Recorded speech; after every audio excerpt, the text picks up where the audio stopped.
Hello welcome back to চলো একসাথে শিখির second এপিসোডে।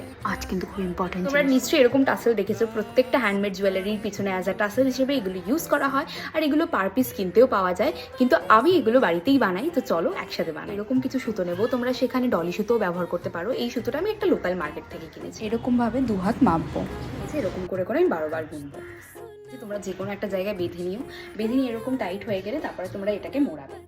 এরকম ভাঁজ টাইপের এসে গেছে, তখন ভাববে মোড়ানো ডান হয়ে গেছে। এবার ধরো পা দিয়ে এটাকে এরকম চেপে তোমার দুটো এরকম মাঝখানে এনে এইটা এক বরাবর করবে, করে এইখানটায় একটুখানি ছেড়ে তুমি এখানে গিটবে, কাঁচি দিয়ে কেটে অ্যাডজাস্ট। এই দেখো আমি এই রেড টাসেলটা দিয়ে এরকম সিম্পল একটা চোকার বানিয়ে ফেলেছি। তোমরা ইজিলি এখন বাড়িতে টাসেল বানিয়ে ফেলতে পারবে।